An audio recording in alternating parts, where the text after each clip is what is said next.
15 जून की रात लद्दाख की गलवान घाटी में चीन और भारत के सैनिकों के बीच हिंसा हुई। इस हिंसा में भारत के 20 जवान शहीद हो गए। 1975 के बाद पहली बार इस तरह की घटना देखने को मिली है।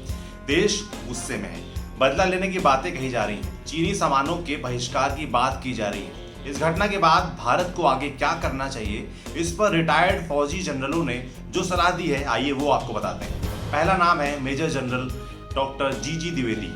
गलवान घाटी के आसपास की चोटियों पर 1962 में रक्तपात हुआ था, जब चीनी सैनिकों ने 22 अक्टूबर को 5 जाट कंपनी पर फायरिंग कर दी थी। इसमें 36 सैनिक शहीद हो गए थे। Company commander major SS Hasabnis को पकड़ लिया गया था। इससे 1962 के युद्ध की शुरुआत हुई। मेजर जनरल जी द्विवेदी, जिन्होंने 1992 में इस क्षेत्र में एक जाट बटालियन की कमान संभाली और बाद में 1997 में चीन में रक्षा अटैची थे, जी द्विवेदी ने कहा कि चीन का उद्देश्य यह सुनिश्चित करना है कि भारत LAC के पास बुनियादी ढांचे का निर्माण न करे। चीन मिलिट्री के दम पर अपने राजनीतिक लक्ष्य को पूरा करना चाहता है। उन्होंने कहा कि चीन का आक्रामक व्यवहार चीन के राष्ट्रपति शी जिनपिंग पर दबाव को दिखाता है, जो सेंट्रल मिलिट्री कमीशन के चेयरपर्सन भी हैं।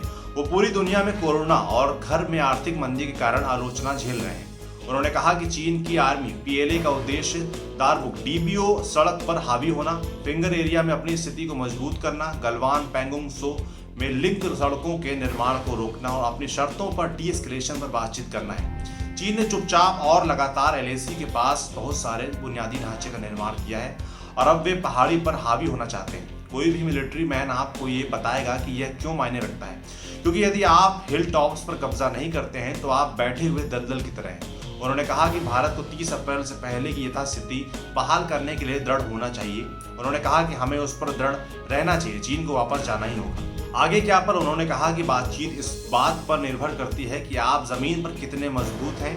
अभी चीन के पास एक बढ़त है, हमें या तो उन्हें पीछे धकेलना चाहिए या किसी अन्य जगह पर कब्जा करना चाहिए जो उन्हें प्रभावित करता है।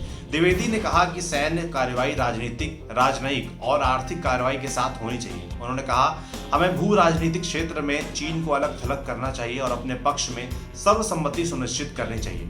अगला नाम है लेफ्टिनेंट जनरल HS पनाग का। रिटायर्ड लेफ्टिनेंट जनरल उत्तरी कमान के GOC इन C रह चुके हैं। HS पनाग ने इंडियन एक्सप्रेस में एक आर्टिकल लिखा है। उस आर्टिकल की मोटा माटी बातें हम आपको बता देते हैं। उन्होंने लिखा है कि इस तरह की चुनौतियों से निपटने के लिए एक व्यापक राष्ट्रीय सुरक्षा रणनीति को विकसित किया जाना चाहिए, ताकि वर्तमान और भविष्य की चुनौतियों से निपटा जा सके।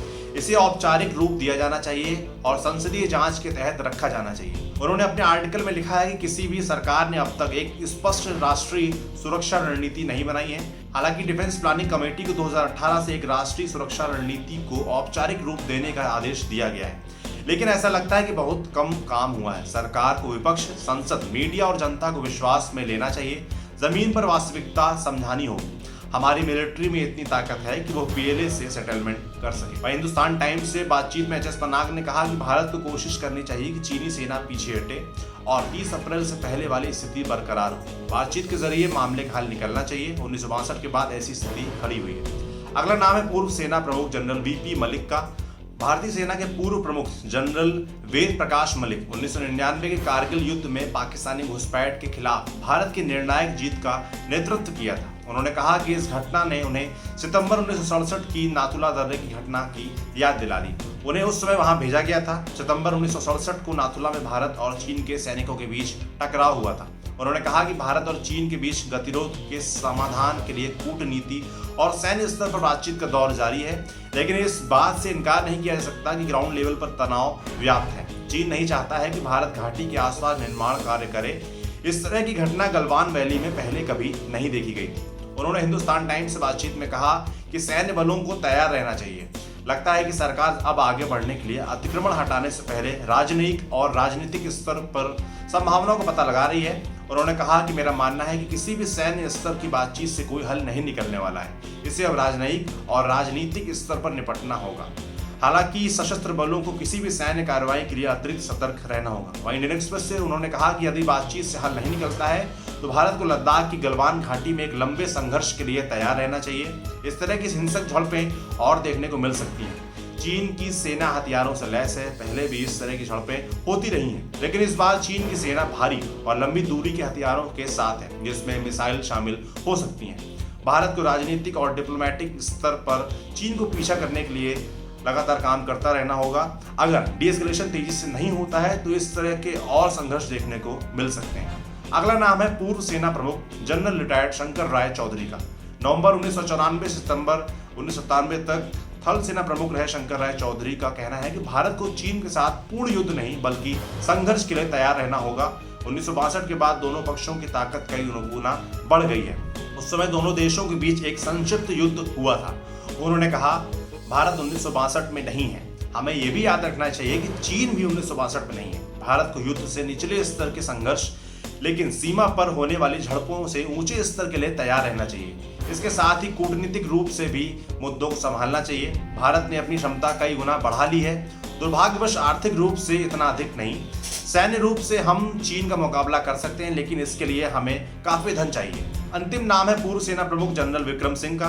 पूर्व सेना प्रमुख जनरल विक्रम सिंह ने इंडियन एक्सप्रेस से बातचीत में कहा कि विभिन्न स्तरों पर सैन्य स्तर की बातचीत से किसी भी तरह का हल नहीं निकलने वाला है। समस्या का समाधान अब केवल राजनयिक और राजनीतिक के स्तर के माध्यम से ही संभव है। हालांकि इस तरह की पहल शालीनता में नहीं होनी चाहिए। सैन्य स्तर पर हमें घुसपैठ क्षेत्रों से पीएलए को बाहर निकालने के लिए बल का उपयोग करने के लिए तैयार रहना चाहिए। विक्रम सिंह ने कहा कि पीएम के बयान से स्पष्ट है कि मोदी ने चीन को यह संदेश दे दिया है कि हम भाईचारे से मसले का हल चाहते हैं, लेकिन कोई देश की अखंडता पर हाथ डालेगा तो हम सेना का इस्तेमाल करने से नहीं चूकेंगे, अपनी धरती पर घुसपैठ स्वीकार नहीं करेंगे। तो इन सेना के अफसरों ने जो कहा उस पर आपका क्या सोचना है कि सरकार को क्या करना चाहिए आगे, हमें कमेंट बॉक्स में लिखकर जरूर बताएं। बाकी ये वीडियो फेसबुक पर देख रहे हैं तो हमारे पेज को लाइक करें, यूट्यूब पर देख रहे हैं तो हमारे चैनल को सब्सक्राइब करें। शुक्रिया।